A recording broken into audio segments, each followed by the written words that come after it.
Yes, sir. It's your boy Dragons of Thunder, and I'm back live with another video. And as you can see, I am in my Crested Gecko tank. This is a Zoo-Med skyscraper. That's what this tank is. So today we will be, Yuzu is in there knocked out. Today we will be discussing Crested Gecko care. And this is going to be short and sweet, but before we jump in, go to Grubterra.com, use my code on the whole website, Dragons of Thunder 10, Dragons of Thunder 10. Code is in the description box, so go down there and check it out. First off, let's talk about the setup of the tank. A lot of people, they do not run UVB, but as you can see, I have UVB going. I run UVB for 4 to 5 hours a day with my Crested Geckos. 4 to 5 hours a day. It's a beneficial thing for them. And in the wild, the sun will be up. And if they hide, legs sticking out, tail sticking out as such, they will get UVB in the wild. So I provide UVB. A lot of people don't. And a lot of people are starting to do it. So it's your choice, but I say provide UVB. Now, within the tank, you want to have plenty of vines, plants, and runways that they can walk on. Within the runways, on the vines, you want to have plants. You want to have plants for coverage, so they won't feel like all stuck out. They can hide and walk around and do what they want. As you can see, I have twist and turn with my vines. I have them running down the side, all the way down and then up into the bush. I have logs and limbs from outside from my tree. I cut these off. This one was a root in the ground. I took this one out, cleaned it up, put it in. That was a branch. I cut it down, shaved all the bark off, cleaned it up, put it in. And then I have a cork bark, which is a tube for him to hide in. I think you need 1 or 2 of those for him to hide in, especially lychees, but we're talking about cresteds right now. So give them 1 or 2. They don't need many. Also, I have a hide on the ground. He goes in there, eats the isopods, shuffles and digs around back there and gets his little groove on in there. I have cork bark going up the side of the wall, coming down. So I have plenty of pieces of real wood for the isopods will eat and eat and get their food that they need off of those branches and real wood. They have moss in the bottom. This is for people with bioactive. I know everybody's not bioactive. I have 4 plants in the bottom. Boom, 1, 2, and then 3, and then 4 back there. So I have 4 live plants on the bottom with moss and leaf litter.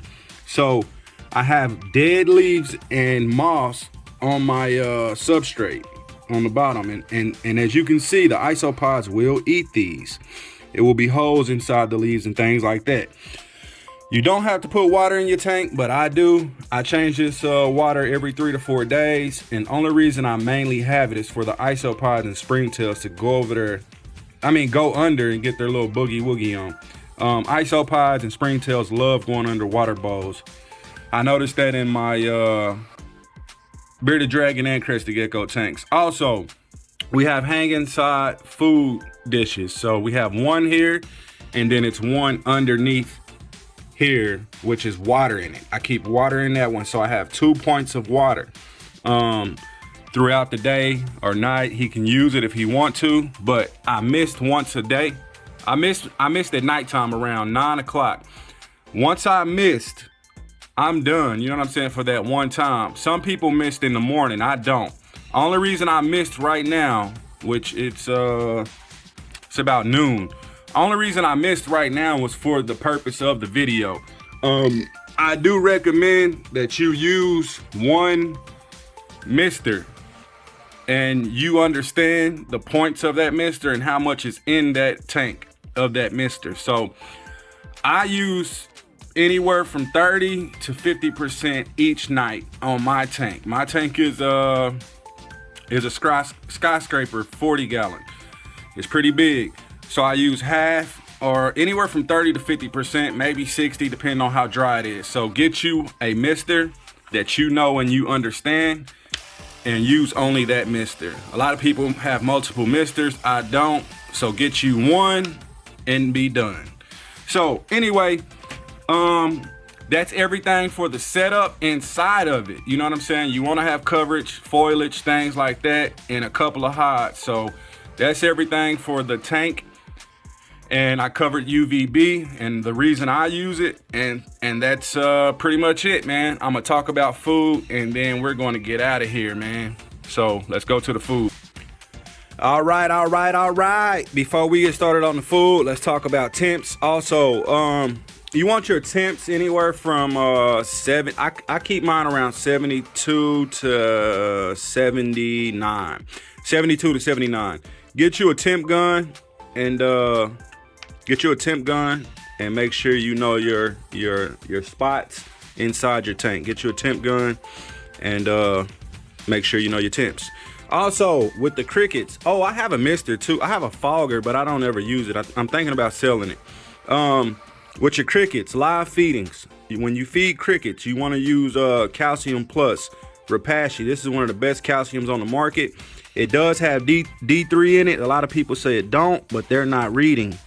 Vitamin D3, bam, right there. So it has D3 in it, and it's a multivitamin. That's why it's called Calcium Plus. I see a lot of people using this, man, more than once a week.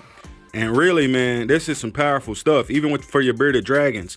You shouldn't be using this every day, man. I'm gonna just tell y'all that, man, straight up. You shouldn't. This is some strong stuff. A lot of insides of animals be calcified and messed up because you're using too much. Bam. So that's for crickets and any live feeders. So for my Crested Gecko diet, what I use is I love Pangaea.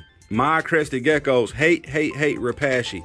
They do not like, not this, but they got a Repashy Crested Gecko diet. I see a lot of people use it. I see a few people use it, but my dragons will not eat it, man. I've tried like 3 of them, you know what I'm saying, of the Repashy Gecko diets. And I dust my feeders for my bearded dragons with them now. I don't do nothing else with them for my geckos. So with my geckos, I use Pangaea. The two most ones I use is the growth and breeding with insects, and then I use the red one with insects. They love both of these. I've used the orange one, the green one, apricot, watermelon. I don't know the names, man, but I think that's it. But anyway, these are my 2 main ones. I rotate these depending on the weight of my animal, the season, depending on like the feeding schedule, things like that. So any Pangaea feeding Crested Gecko diet is fine. You know what I'm saying? Just get you some Pangaea and hook your Crested Gecko up. Now, you don't need to be bathing your Crested Gecko, doing anything crazy. Don't bother it too much. Let's talk about that real quick inside of the tank. So, yeah, as I was saying, Crested Geckos aren't like bearded dragons, and they don't want to be held and played around with a lot. I mean, you can get them out and play with them maybe once a night for like 10 minutes, and man, put them back, because honestly, they don't like it at all. Just being real, Crested Geckos do not like it at all. But anyway, man, y'all be sure to thrash, like, pound, and subscribe. Anything that I didn't mention, drop it in the comments for me. And I love you guys. Subscribe, like, share my content with any and everybody in the world. And be sure to go to Grubterra.com and use my code Dragons of Thunder 10, man. Other than that, I am OUTTIE 5000, and I do recommend anybody look at that Blackthorn Dragons bowl over there. But anyway, man, I do recommend anybody who has bearded dragons to get a Crested Gecko, because at nighttime when your dragon's asleep, you can come mess with your Crested Gecko. And I realize how loud I am, and this guy is asleep. Anyway, thrash a like, pound and subscribe, and share my shit. I'm OUTTIE 5000.